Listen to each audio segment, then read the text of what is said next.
no recoil no grass kha tuna hei kan lo te sanga dio hi full ai en lo chun system lawang a full khan lo en ram ram to nia masain ta han khu char char khutanga chuan ta son silai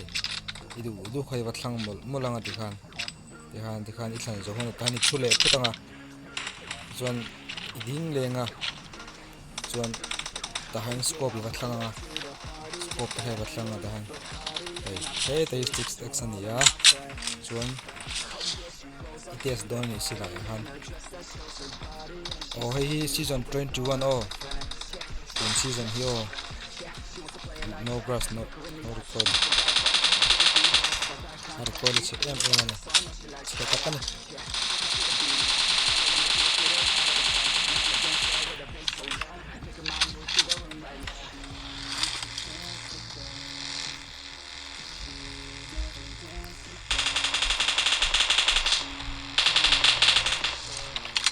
kêu mà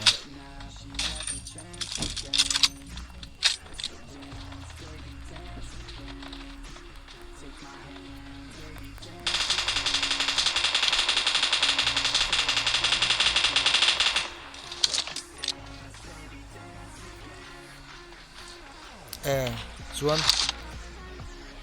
YouTube khan no grass no recoil ti kha vai ho siam kha enge download su ring vak su achan chu fake atam fake ve kan ya vai ho siam jong jong kha fake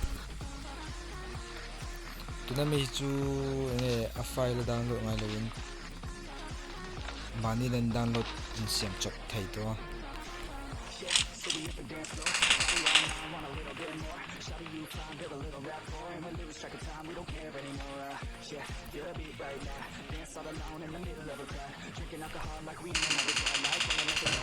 trong cam hi ka thiam lo ve lu tu ka bo han sei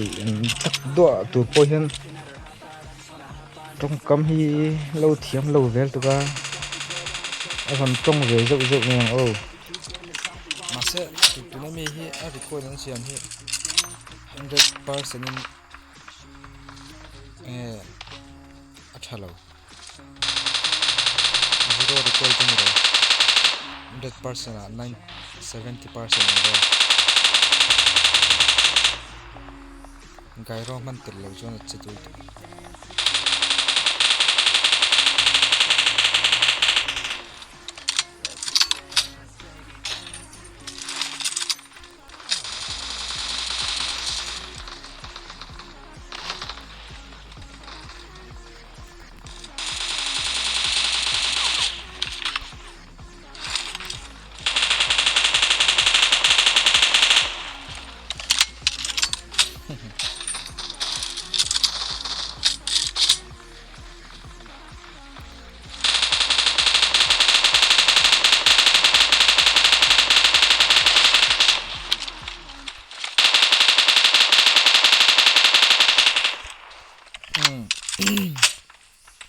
nghe tuna anon siam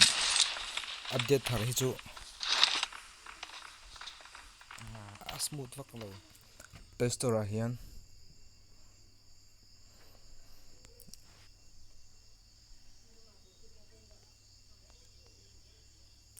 LFX Tool Custom hei hi ilu tanga download tanga hi download zo khan a recoil hi analog tu gairo on lo chuan a thalo ve ha ta sei gairo on chuan hi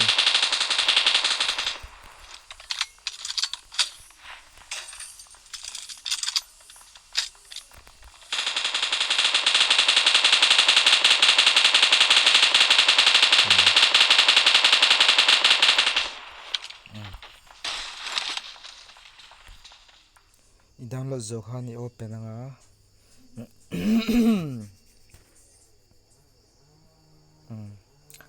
permission te hai la anga ti khan PUBG ai lu tanga battle ngei khela ngei khel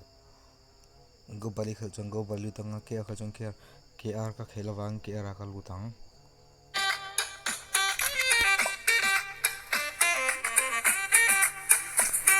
fuck na hit tam lu tu ka mo nga char ngai fuck na lir nia ma sei chu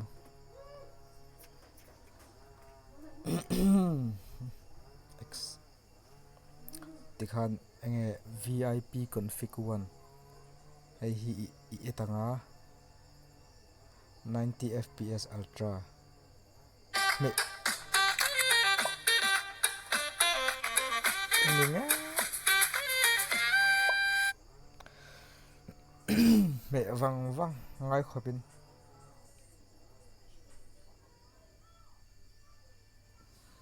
chuan no grass ti khai etlenga ti khan chuan VIP 2 a hai lu lenga ti khan ai sensitive te ti hai siam chupanga chuan GFX toll box a hai lu lenga chuan khang ho kha enge chuan lower revolution te khan te hai lu tanga te han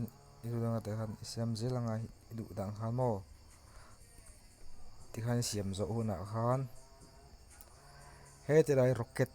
terau te rocket clock chuak tur omang deuh hi tahan ilu tanga chuan ilu kha khai metanga imet wangang chuan game site YouTube a vai hoin no recoil no grass tia an siam kha chu fake vek ani kha fake vek download du su